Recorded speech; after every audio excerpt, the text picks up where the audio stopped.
National task force একটা গঠনের মাধ্যমে national commission for child protection গঠন করে ফার্স্ট ট্র্যাক ইনভেস্টিগেশনের পাশাপাশি ফার্স্ট ট্র্যাক বিচার ব্যবস্থা স্টার্ট ফ্রম দা আর্গুমেন্টস ওই জায়গা থেকে শুরু করে হাইয়েস্ট কোর্ট পর্যন্ত করা যেতে পারে, এবং সেটা যদি রাষ্ট্রের সদিচ্ছা থাকে তখনই সম্ভব হবে।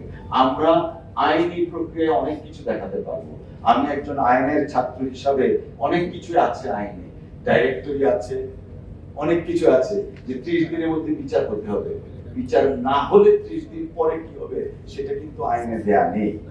তো আমাদের এই বিষয়গুলো যদি অ্যাড্রেস এখনো না করি, আমি তো খুব পজিটিভ মনে করছি মাননীয় প্রধানমন্ত্রী যেভাবে রামিসার বিষয়টা হ্যান্ডেল করছেন বা গিয়ে সমবেদনার পর থেকে বিচার ব্যবস্থার জন্য কাজ করছেন। মাননীয় প্রধানমন্ত্রী একার পক্ষে তো সম্ভব না সারা দেশকে এইভাবে বিচারের আওতায় নিয়ে আসা, অর্থাৎ এই ধরনের অফেন্সে আইন মন্ত্রণালয়ের এখানে একটা বিশাল ভূমিকা আছে, ঠিক তেমনি ভাবে সংশ্লিষ্ট মন্ত্রণালয়ের একটা ভূমিকা আছে।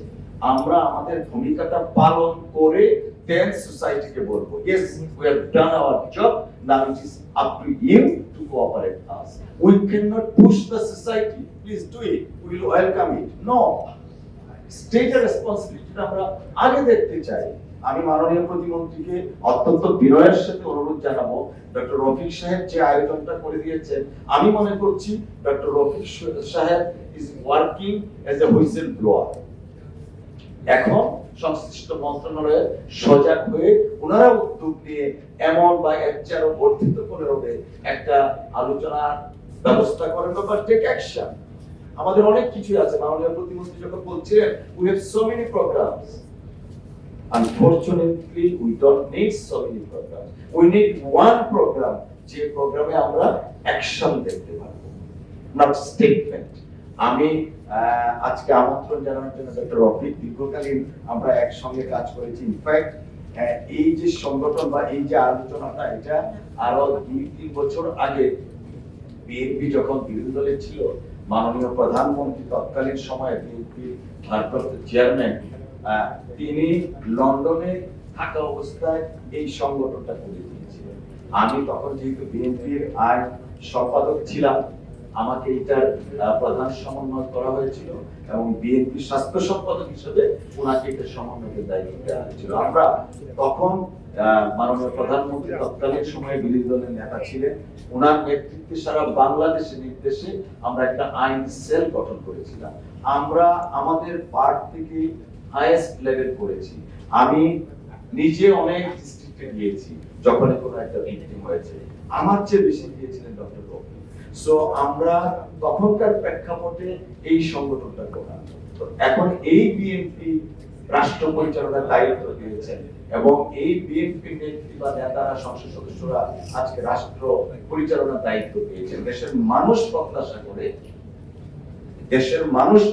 করে রাষ্ট্র পরিচালনার যারা দায়িত্ব পেয়েছেন তারা এমন একটা উদ্যোগ নেবেন যে উদ্যোগটা কার্যকরী হবে, নট পলিটিক্যাল স্টেটমেন্ট।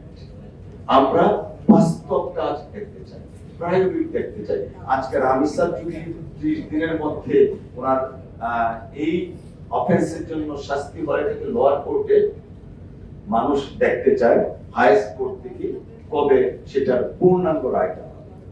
আজকে তনু হত্যা বা অনেক, আমি কয়েকদিন আগে একটা পত্রিকা দেখলাম কি রসুনা কি নাম চাঁদপুরের এক সিরিয়াল র্যাপিস্ট, 12 বছর আগে তার ফাঁসি দণ্ড হয়েছে, এখন পর্যন্ত সে জেলখানায় আছে।